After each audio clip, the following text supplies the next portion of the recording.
Between November's last day and December's first is a shifting matter. On the Vendée Globe, at this time of the race, there's a real shift between Armel Cléac'h, leader since November 16th, and Jean-Pierre, who took over his throne.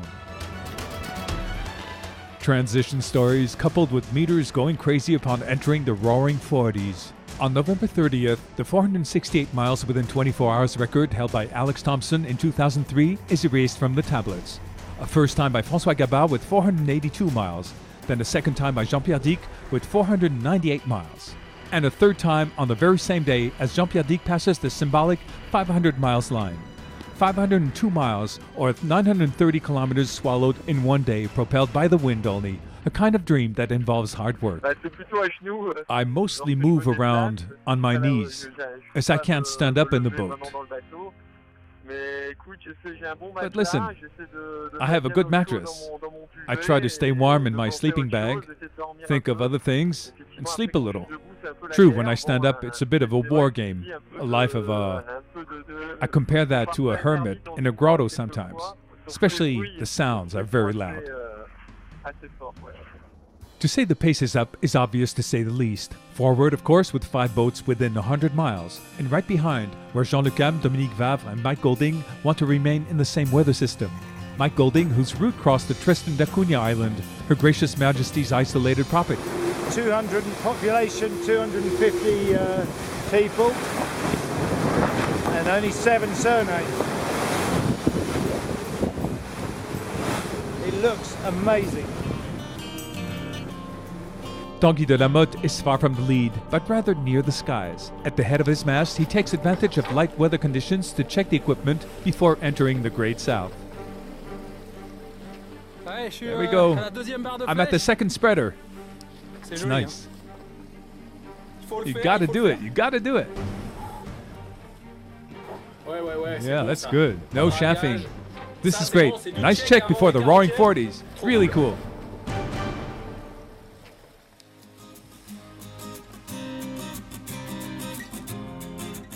During that time, 1,300 miles southeast, the group ahead plays a regatta that reminds us of a musical chairs game.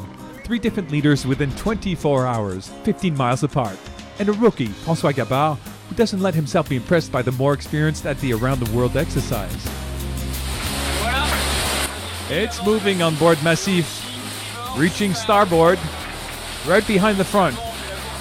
We've been racing along for the last 3 days. We were ahead earlier on, now we're right behind. It's slowed down so we can't go any faster with this sea. We're at about the same speed. This morning we were ahead, not by much. Can't write home about it, but it's always nice to be at the top of the ranking. That's it. Happy to be ahead. So it says a leader, François Gabard, passed the Aiguilles Gate, first of the 9 security gates set at regular intervals in the Great South. Delimited by GPS markings, these gates, shown in green, must be taken into account by the competitors. They are meant to reasonably keep them away of the Antarctic continent and by extension of the icebergs and growlers that drift under these latitudes. A reality that somehow chills and worries us. But in this morning of December 2nd, our main worry is for Jean-Luc Ham, whose boat is at full stop. Hello, Jean. Here's the race headquarters. How are you? Not too well. I've got a net stuck in my keel. Oh, shit. We'll leave you to it then, huh? Yeah. Good luck. Come on. How can I do that? How can I do it? Imagine the setting. You're in the middle of the South Atlantic, thousands of miles from the nearest land, and you're going to have to dive under your boat for 30 minutes in water that's at 12 degrees, where the ocean's depth is measured in kilometers. And you have no choice because you have to cut a net that wound around your keel which keeps you from sailing on. Impossible is not le cas. I got the net. I got it. Done. I can tell you that I'm really happy. Because that's it. Feels good. You can't imagine. Damn it. I was there with my knife.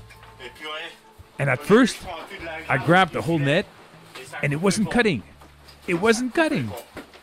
I couldn't see what was being cut. I started freaking out, really freaking. Well then, I had to cut bit by bit, one by one. There are moments in the Vendée Globe that are really extraordinary. These belong to that category. You can't imagine. Here now, I'm letting go, because it's a moment. A moment. I'm really glad to be here. Gosh, I'll tell you, it's... During a Vendée Globe, there are unexpected moments like those that forever count for a skipper. And for others, there are precise days where one must deal with the distance to their relatives. Today's the 3rd of December, and it's my son's birthday. 2 years old today. Happy birthday, Edgar. Happy birthday. We passed the first Église gate, and we're heading towards the Cape of Good Hope. We should cross later today.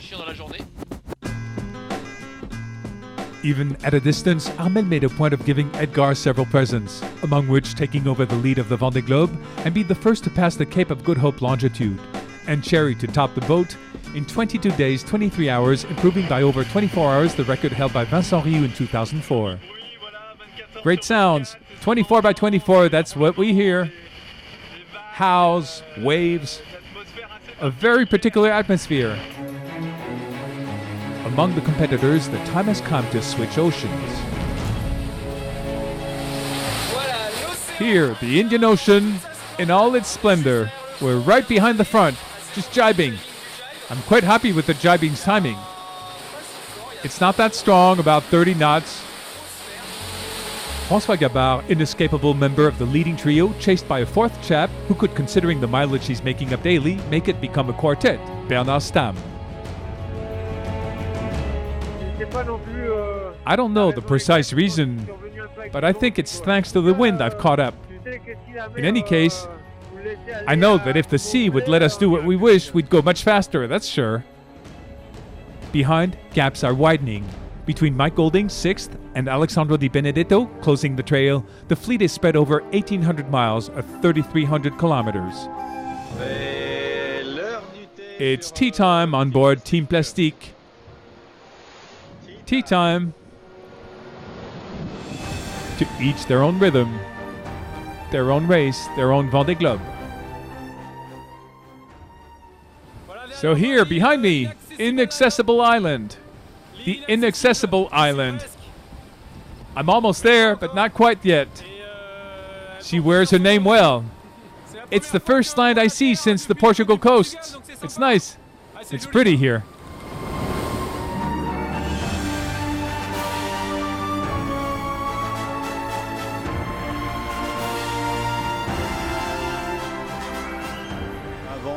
A wind that's not very strong, 25, 35 knots. The boat is quite happy with itself. Nice slides, good speeds, sensations, and great surfing treats. And to each their own problems. I'm a little late because of problems on the mainsail.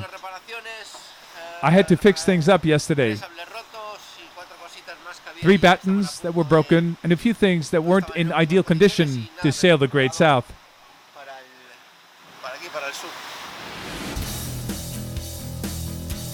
24th day into the race for those in the lead, the game is to head towards the second Église gate as quickly as possible for a reason Armel Cléac'h doesn't miss to evoke. There, we're trying to speed up to avoid the anti-cyclone behind us, not to be caught up by it. We have the Crozet gate before us, and the objective is to pass the gate before the anti-cyclone. So we tally, aft the sheet. See you! At almost 1/4 of the way, the 8 competitors who belt along in the Indian Ocean are seriously shaken by a rolling and tossing sea. When we speed up, we hit the waves. The boat's nose digs into the waves. It's very loud and uncomfortable, and very damp as well. The anticyclone of which Armel Cléac'h was talking about forces his opponents to turn off towards south. The advantage? They can sail with a better angle to the wind to go faster. Disadvantage? They may encounter ice. The icebergs are for tonight. Maybe. Well, icebergs can be located. We have the data, so it's really if we're in a dangerous zone and we know they're there. Of course, we won't sleep. There are the icebergs and many more treats sailing the Great South. Living conditions are preposterous. Not a dry place on board. Nothing's dry. all soaking wet. That's it. And it's mighty cold. So you gotta breathe, sleep, eat, and on top of that, go faster than the comrades. All that is what makes me say it's tough. A few hundred miles behind, positioned south, the trio Golding Vavre Le Cam rubs elbows in a regatta as intensely as at the lead. Here's a sea that's horrible, terrible, a tragedy.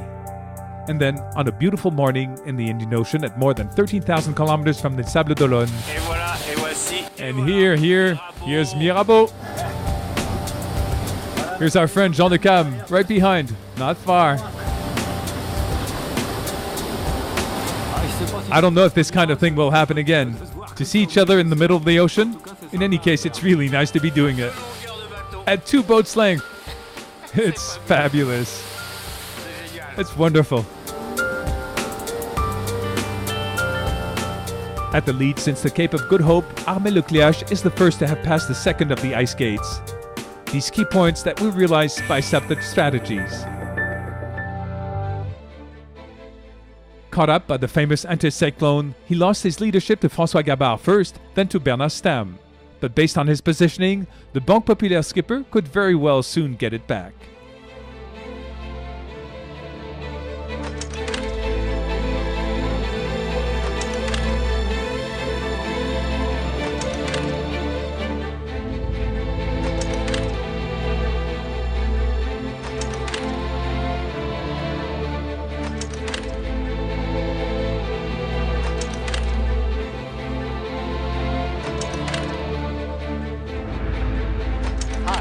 Maurice Greene, bon vent. I salute the Vendée Globe skippers. Du Vendée Globe.